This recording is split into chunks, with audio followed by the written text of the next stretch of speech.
अगर आपके पास पैसा है तो लोग आपकी बकवास भी बहुत ध्यान से सुनते हैं। अगर आपके पास पैसा है तो लोग आपकी बकवास भी बहुत ध्यान से सुनते हैं। जय हिंद, जय भारत। साथियों, आप सभी का पीएस स्टडी में स्वागत है। इस क्लास में हम हिस्ट्री पढ़ेंगे, जिसे हिंदी में इतिहास कहा जाता है। सभी एग्जाम में आजकल इतिहास की बहुत ज्यादा डिमांड है, आप सभी जानते हैं, तो इम्पोर्टेंट है। कल हमने इतिहास क्या होता है ये देखा था, किसको हम इतिहास कहते हैं, इतिहास की शुरुआत कैसे होती है, कैसे कैसे इतिहास लिखा जाता है, किस किस माध्यम से इतिहास को लिखा जाता है, हमने ये सब देखा था लास्ट क्लास में। इतिहास दो तरह से लिखा गया, एक लिपि के आधार पर, यानी कि जो हमारे बड़े बुजुर्ग थे उन्होंने लिख दिया, और दूसरा इतिहास था पाषाण यानी कि पत्थरों के आधार पर। तो आज हम पत्थरों के आधार पर जो इतिहास लिखा गया है उस इतिहास को हम देखने वाले हैं। इसमें पाषाण काल, पाषाण का मतलब क्या होता है? पाषाण का मतलब होता है पत्थर, यानी कि पत्थरों के काल को हम पाषाण काल कहते हैं। अब इसकी शुरुआत कैसे होती है, इसके कितने काल होते हैं पाषाण काल में, हम ये सब देखेंगे। तो यहाँ पर देख सकते हैं इसका जो टाइम पीरियड है, कब से ये पाषाण काल आरंभ होता है, तो यहाँ पर है प्रारंभ से 3000 ईसा पूर्व। हम इसके बारे में कुछ नहीं कह सकते कि इसका आरंभ कब से होता है, लेकिन हाँ, हम इतना जरूर कह सकते हैं कि पाषाण काल का आरंभ प्रारंभ से लेकर के 3000 ईसा पूर्व तक हुआ है। तो यहाँ पर देख सकते हैं पाषाण काल का प्रारंभ कब से हुआ, ये देख लिया कि हमें कुछ इसके बारे में एग्जैक्ट जानकारी तो नहीं है, लेकिन हाँ, हम कह सकते हैं कि जब से भी इसका आरंभ हुआ है 3000 साल तक ये पाषाण काल चलता रहा था। और लगभग माना जाता है कि इसका प्रारंभ लगभग 20 लाख ईसा पूर्व में हुआ है, क्योंकि देखो कोई उस टाइम पर जो हमें बता दिया गया हम तो वही पढ़ रहे हैं, हम तो उस टाइम पर थे नहीं, तो माना जाता है कि प्रारंभ यानी कि लगभग 20 लाख ईसा पूर्व से लेकर के ये 3000 ईसा पूर्व तक का काल था पाषाण काल। अब इसकी विशेषता क्या थी, इसकी स्पेसिफिसिटी क्या थी, हम वो देखेंगे। तो इसमें वन्य जीवन से ग्रामीण जीवन का विकास होता है। किसका? वन्य जीवन से ग्रामीण जीवन इसमें बदलेगा। हम देखेंगे कि जब प्रारंभ था तो वहां पर लोग वन्य जीव थे, यानी कि वनों में घूमा करते थे, पशुओं को खाते थे, कपड़े होते थे तो पहन लिए, नहीं होते तो ऐसे ही घूमते रहते थे। ना उनके पास घर होता था, ना वो खाना पैदा करना जानते थे, ना वो कपड़े पहनना जानते थे, और ना ही उनके पास कोई भी पशुपालन होता था। तो ऐसे जीवन को हम वन्य जीवन कहते हैं, जहां पर जो जीव है, जो मानव है, वो जीवों के साथ ही उनके साथ मिलकर के रहता था। तो वन्य जीवन से ग्रामीण जीवन का विकास इस काल में होता है। अब पाषाण काल को हम 3 भागों में डिवाइड करेंगे। पाषाण काल को 3 भागों में डिवाइड करेंगे। बिल्कुल भी टेंशन लेने की जरूरत नहीं है, बहुत ही इजी है इसे समझना और बहुत ही आसान है। हम पाषाण काल को 3 पार्ट्स में डिवाइड करेंगे, पुरा पाषाण काल, मध्य पाषाण काल और नव पाषाण काल। पुरा पाषाण काल क्या है? पुरा पाषाण काल देखते हैं, जिसे हम इंग्लिश में पैलियोलिथिक एज कहते हैं। पुरा पाषाण काल को इंग्लिश में क्या कहते हैं? Palaeolithic age. इसे पुरा पाषाण काल कहते हैं। इसका समय काल कब से है? क्योंकि पाषाण काल और पाषाण काल में पहला ही काल पुरा पाषाण काल है, यानी इसका जो टाइम पीरियड है वो 20 लाख ईसा पूर्व से 10,000 ईसा पूर्व तक का इसका टाइम पीरियड है। 20 लाख ईसा पूर्व से 10,000 ईसा पूर्व तक का इसका टाइम पीरियड है। इसकी खोज किसने की थी? पुरा पाषाण काल की। पुरा मतलब पुराना, पाषाण मतलब पत्थरों का काल, यानी कि सबसे पुराना जो पत्थरों का काल था उसी को हम पुरा पाषाण काल कहते हैं। इसका समय काल 20 लाख ईसा पूर्व से 10,000 ईसा पूर्व। खोज किसने की? रॉबर्ट ब्रूसफुट के द्वारा इसकी खोज की गई। यहाँ से आपके लिए क्वेश्चन बन सकता है कि पुरा पाषाण काल की खोज किसके द्वारा की गई थी? आंसर हो जाएगा रॉबर्ट ब्रूसफुट के द्वारा की गई थी। ये एक अंग्रेजी व्यक्ति था और यहाँ पर जैसे खुदाई विदाई हो रही थी तो अचानक से इसे ये इसके बारे में पता चल गया था 1863 ईस्वी में। ये ईस्वी है, ईसा पूर्व नहीं है, इस बात पे आप गौर करें कि 1863 ईस्वी में पुरापाषाण काल की खोज हुई। यहाँ पर ऐसे औजार मिले, यहाँ पर ऐसे मानव मिले कि हाँ ये मानव इस तरह से रहते थे और इस तरह से औजारों का प्रयोग करते थे, तो ये काल है वो पुरापाषाण काल है। फिर इनके कार्य क्या थे पुरापाषाण के लोगों के? आखेटक थे, यानी कि आखेटक का मतलब होता है जानवरों को मार मार करके खाना, घूमते रहना, कपड़ों की उन्हें कोई फिक्र नहीं रहना, घर की कोई फिक्र नहीं रहना, उसी को हम आखेटक कहते हैं। ओके, तो आखेटक वह खाद्य संग्राहक थे, यानी कि खाद्य का वो संग्रहण करते थे, अपने भोजन का संग्रहण करते थे, उन्हें उत्पादन करना नहीं आता था पुरापाषाण काल में। तो यहाँ पर ये हमारा पुरापाषाण काल हो गया। पैलियोलिथिक एज इंग्लिश में कहते हैं। समय 20 लाख ईसा पूर्व से 10,000 ईसा पूर्व। खोज रॉबर्ट ब्रूसफुट के द्वारा इसकी 1863 ईस्वी में की गई। कार्य इसका आखेटक व खाद्य संग्राहक थे, जानवरों के साथ जानवरों की तरह घूमते रहते थे, किसी बात की कोई टेंशन नहीं थी। फिर आता है हमारे पास मध्य पाषाण काल। फिर उसके बाद क्या आता है, यानी कि पुरापाषाण काल पुराना, फिर पुरापाषाण काल और नवपाषाण काल के बीच के काल को क्या कहेंगे? मध्य पाषाण काल। यानी कि पुरापाषाण काल के बाद आता है और नवपाषाण काल के पहले वाले काल को हम मध्य पाषाण काल कहते हैं।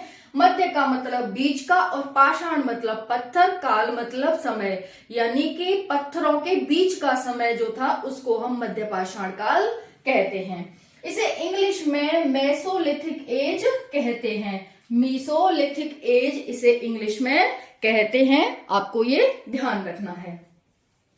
अब इसका समय क्या था, कब से कब तक मध्य पाषाण काल? हमने ये तो देख लिया कि पुरापाषाण काल स्टार्टिंग यानी कि 20 लाख ईसा पूर्व से 10,000 ईसा पूर्व तक था। लेकिन मध्य पाषाण काल कब से कब तक था? तो मध्य पाषाण काल 10,000 ईसा पूर्व से लेकर के 4,000 ईसा पूर्व तक था। 10,000 तक ये हो गया, फिर 10,000 से मध्य पाषाण काल स्टार्ट हो गया, फिर उसके बाद 4,000 ईसा पूर्व तक ये चलता रहा। इसकी खोज किसने की? जिस तरह से हमने पुरापाषाण काल की खोज देखी थी, ये भी खोज हमें जाननी चाहिए, क्योंकि ये पूछ सकता है एग्जामिनर, और काफी बार पूछा भी गया है ये कि मध्य पाषाण काल की खोज किसने की थी। आंसर हो जाएगा C.N. कार्लाइल के द्वारा 1867 में इसकी खोज की गई थी। किसके द्वारा? C.N. कार्लाइल के द्वारा 1867 ईस्वी में इसके द्वारा इसकी खोज की गई थी मध्य पाषाण काल की। अब इसमें हमने कार्य देखा था, तो इसमें क्या कार्य होते थे इसमें देखते हैं। इसमें पशुपालन और सूक्ष्म औजार बनाने लग गए थे। यहाँ पर कोई पशुपालन नहीं था पुरापाषाण काल में, कोई भी उनके पास औजार नहीं थे। औजार थे लेकिन क्या थे? वही भौड़े मोटे पत्थर होते थे, उन्हें बिल्कुल भी तराशना नहीं आता था, कोई उनकी शेप नहीं होती थी। ऐसे ही उठाया और जानवरों में ऐसे ही मार दिया, अपनी रक्षा के लिए वो ऐसे ही भौड़े टाइप के मोटे टाइप के हथियारों का उपयोग करते थे। लेकिन जैसे ही ये मध्य पाषाण काल में आए तो इन्होंने पशुपालन भी का भी विकास कर लिया और यहाँ पर सूक्ष्म औजार भी बना लिए। सूक्ष्म औजार जैसे ये इन्हें कोई पत्थर मिल गया, अब क्या करने लगे, इसे इन्हें पता चला कि भाई अगर ऐसे तो हमसे कुछ भी कटता नहीं है ना, मांस वगैरह ये खाते थे तो नहीं कटता था, तो इन्होंने ये छीलने लग गए। इस तरह से इसे छीलने लग गए, इन वाले पार्ट को निकाल देते थे जो ये वाले हो गए, और बाकी ये एकदम नुकीला हो जाता था। तो नुकीला होने से अपने मांस को भी इजीली काट लेते थे ये, और जानवरों का शिकार भी अच्छे से करने लगे थे जब इनके पास सूक्ष्म औजार आ गए। तो जो ये टुकड़े निकलते थे इनका भी अन्य रूप में, जैसे चाकू हो गया, उस टाइप में यूज करते थे, और इनका ये क्या करते थे, जानवरों का शिकार करने के लिए यूज करते थे। तो आपको ध्यान रखना है कि ये वाला पार्ट तो जानवरों के शिकार में यूज आता था, और ये वाला पार्ट जब शिकार हो जाता था उसके बाद ये उसको काट करके अच्छे से अपने खाने में काम लेते थे। तो इस तरह से यहाँ पर सूक्ष्म औजार हो गए थे, और पशुपालन भी इनके द्वारा किया गया था, क्योंकि पशुपालन कर लिया गया तो अन्य जानवरों से उनकी रक्षा करनी है, जैसे गाय, भैंस, भेड़, बकरी, कुत्ता, सबसे पहला पालतू कुत्ता ही था। तो इन सब का इन्होंने विकास कर लिया पशुपालन का, तो और सुरक्षा की इन्हें जरूरत पड़ी, तो इन्होंने औजार पर भी फोकस किया। ओके, तो ये हमारा था मध्य पाषाण काल। समय 10,000 ईसा पूर्व से 4,000 ईसा पूर्व। खोज C.N. कार्लाइल के द्वारा 1867 में। ये भी ध्यान रखनी है आपको डेट, है ना। कार्य क्या है इसका? पशुपालन और सूक्ष्म औजार, इस टाइम पीरियड के ये कार्य थे। अब हम नेक्स्ट देखते हैं नवपाषाण काल। नवपाषाण काल कैसा काल है? नव से पता चल रहा है नया, यानी कि जो पाषाण काल का नया काल था उसी को हम नवपाषाण काल कहते हैं। जो सभी से पुरा मतलब पुराना, मध्य मतलब बीच का, और नव मतलब नया। नया पाषाण काल जो अब पूरी अपनी अवस्था में था, पूरी उच्च अवस्था में था, इसके बाद कोई और काल आएगा, ये काल नहीं आएगा अब, है ना। तो वैसे ही नवपाषाण काल मतलब नया, पत्थरों का काल। इसका टाइम पीरियड है 4,000 ईसा पूर्व से 3,000 ईसा पूर्व। जैसा कि आप देख सकते हैं, पाषाण काल ही तो पढ़ रहे हैं हम। पाषाण काल प्रारंभ से यानी कि 20 लाख ईसा पूर्व से ये 3,000 ईसा पूर्व तक था। तो 20 लाख से 10,000 पहला यानी कि पुरा पाषाण काल, 10,000 से 4,000 ईसा पूर्व मध्य पाषाण काल, और 4,000 ईसा पूर्व से 3,000 ईसा पूर्व का नवपाषाण काल। ये सिर्फ 1,000 ईसा पूर्व का था, बाकी ये 6,000 ईसा पूर्व, और ये बाकी का, ये तो काफी लंबा टाइम पीरियड था। तो यहाँ पर समय इसका 10,000 ईसा पूर्व से 4,000 ईसा पूर्व से 3,000 ईसा पूर्व तक था। खोज किसके द्वारा की गई थी? वेरी वेरी इंपॉर्टेंट हो जाता है ये क्वेश्चन हमारा। यहाँ पर है ला 69, ये 63, ये 67, ये 1969 हो जाएगा। तो नवपाषाण काल की खोज ला मैसूरिये के द्वारा 1869 ईस्वी में की गई थी। अब जैसे हमने इसके कार्य देखे, इसके कार्य देखे, इसके कार्य देखे, वैसे भी हम इसके कार्य देखेंगे। तो इसमें क्या कार्य होता था? मानव खाद्य उत्पादक बन गया था। मध्य पाषाण काल में क्या हुआ था? पशुपालन करने लगा और सूक्ष्म औजार बनाने लगा। लेकिन जब वो यहाँ पर आया नवपाषाण काल में, तो उसने खाद्यान्न का उत्पादन कर लिया था। अब वो संग्रहण नहीं करता था जैसे कि वो पुरा पाषाण काल में और मध्य पाषाण काल में कर रहा था। उत्पादन का मतलब खुद से उत्पादन, मैंने कल बताया था, जैसे कि गंगा नदी, सिंधु नदी है हमारी, और जो मेसोपोटामिया, टिग्रिस, यूफ्रेटिस जो नदी थी हमारी, इनके पास ही सभ्यता का विकास क्यों हुआ? क्योंकि यहाँ पर पानी बहुत बड़ी मात्रा में था, और जहां पर ये नदी है वहां पर बहुत बड़ी उपजाऊ जमीन थी, यहाँ पर बड़े बड़े पर्वत थे। तो इन्हें अपनी सुरक्षा के लिए, अपने खाद्यान्न के लिए यहाँ पर विशेष अनेक संभावनाएं लगी, और फिर लोग यहीं पर बस गए। और तभी कहते हैं कि सबसे पुरानी सभ्यता मेसोपोटामिया की सभ्यता, सिंधु सभ्यता मानी जाती है। ओके, तो यहाँ पर ये खाद्य उत्पादक थे। खाद्य उत्पादक के साथ साथ ये पॉलिशदार औजारों का भी प्रयोग करते थे। अभी तो सिर्फ इन्होंने सूक्ष्म औजार बनाए थे कि भाई ऐसे लिया और इन्होंने ऐसे काट दिया, ये नुकीला हो गया। लेकिन अब ये पॉलिश भी करने लगे थे कि हाथ में कोई चोट ना आ जाए, तो उसे अच्छे से ये पॉलिश कर लेते थे, यानी कि और विकास हो गया। और फिर इस तरह से ग्रामीण संस्कृति का विकास हो गया। और ग्रामीण संस्कृति में क्या होता है? लोगों के पास घर होता है, खाने के लिए उनके पास उत्पादन होता है, खाद्यान्न होता है, पशुपालन, सुरक्षा के लिए जानवर होते हैं, ये उनके पास होता है, कपड़े पहनने के लिए कपड़े होते हैं। तो यहाँ तक आते आते, नवपाषाण काल तक आते आते हमारी ग्रामीण संस्कृति विकसित हो गई थी। आप सभी को इतना क्लियर हो गया?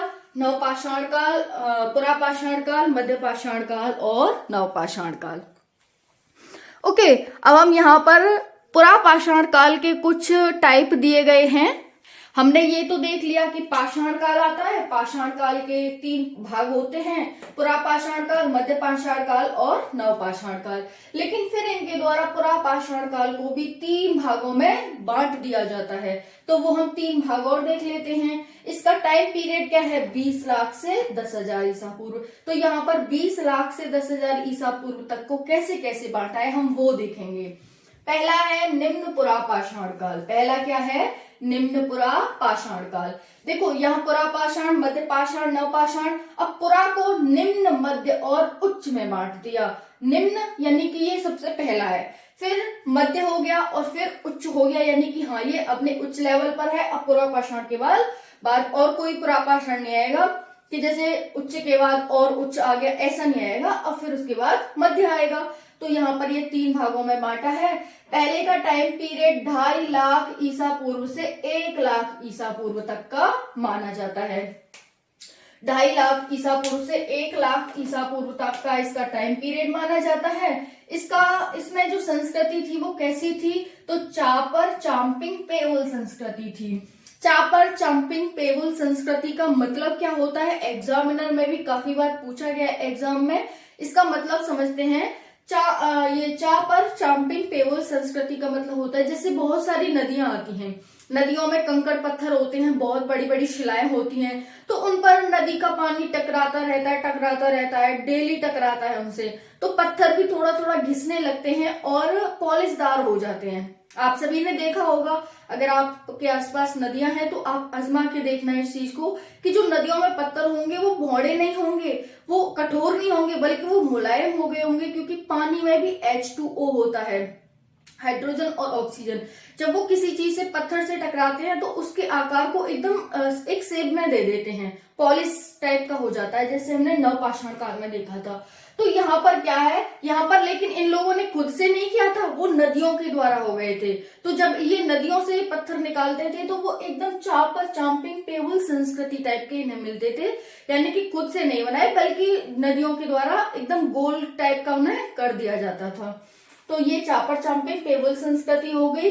हस्त कुठार संस्कृति, हाथों से औजार बनाते थे, यहाँ से भी ले लेते थे और हाथों से भी बना लेते थे। फिर घुमंतु, वही जानवरों के साथ घूमते थे। फिर आता है मध्य पुरा पाषाण काल। देखो पुरा लगा हुआ है इनमें, ये पुरा था ना, फिर इसको निम्न मध्य में बांटा है, लेकिन पीछे पुरा ही लगा है। मध्य पुरा पाषाण काल, ये 1 लाख से 40,000 ईसा पूर्व का टाइम पीरियड है। इसमें फलक संस्कृति, फलक कैसे, इस तरह से इन्होंने फलक करके, ये अलग हो गए फलक, इस तरह से इन्होंने निकाल दी थी, इसी को हम फलक संस्कृति कहते हैं। इसमें भी आकेटक, शिकारी और भाले का आविष्कार हो गया था। इसमें वही थे आकेटक, घुमंतु थे, जीवों को मारना खाना, शिकारी और भाले का आविष्कार। तो कहाँ हुआ है भाले का आविष्कार, मध्यपुरा पाषाण काल में, ध्यान रखना है। यहाँ पर जैसे मध्यपुरा पाषाण काल का विकास कौन कौन से राज्यों में देख सकते हैं हम, तो महाराष्ट्र, बिहार, यूपी, आंध्र प्रदेश, राजस्थान, इन सब में हम देखा जा सकता है। फिर हमारा उच्च पुरा पाषाण काल, इसका जो टाइम पीरियड है वो 40,000 ईसा पूर्व से 10,000 ईसा पूर्व का है, और इसमें ब्लेड आधारित औजार थे। यानी कि देखो यहाँ पर थोड़ा थोड़ा विकास होता आ रहा है, ज्यादा नहीं लेकिन थोड़ा थोड़ा।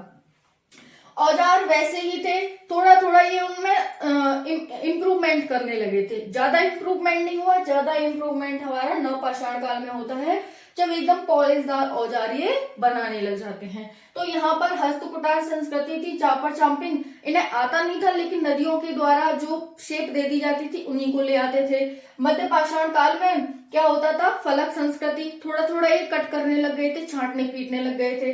फिर उसके बाद उच्च पुरा पाषाण काल में जो ब्लेड होते थे उनका उपयोग करने लग गए थे। जिस तरह से हमने देखा कि मध्य पाषाण काल में इन्होंने सूक्ष्म औजार बना लिए थे, तो यहाँ इन्हें थोड़ा बहुत ज्ञान हो गया था पुरा पाषाण काल में। फिर उसके बाद सूक्ष्म औजार इन्होंने मध्य पाषाण काल में बना लिए, फिर सूक्ष्म में और थोड़ा सा इंप्रूवमेंट किया और पॉलिशदार औजार बना लिए। तो इस तरह से हमारा पाषाण काल था। यहाँ पर इसका परिणाम क्या होता है, तो घुमंतु ग्रामीण संस्कृति तथा नगरीय संस्कृति का मार्ग प्रशस्त हुआ। यानी यहाँ से घुमंतु लोग थे पहले स्टार्टिंग में पाषाण काल में, लेकिन पाषाण काल जैसे जैसे खत्म होता आता है तो ग्रामीण संस्कृति का विकास हो जाता है, और ग्रामीण संस्कृति के विकास से यहाँ से नगरीय संस्कृति का उद्भव होने लगता है, नगरीय संस्कृति का मार्ग प्रशस्त हो जाता है। तो यहाँ पर ये देख सकते हैं आप, नगरीय संस्कृति में सिंधु सभ्यता आएगी, इसके बाद हम सिंधु सभ्यता ही पढ़ेंगे। ओके, तो कैसी लगी वीडियो कमेंट सेक्शन में जरूर बताना। टेलीग्राम से इसकी PDF डाउनलोड कर लेना। जय हिंद, जय भारत।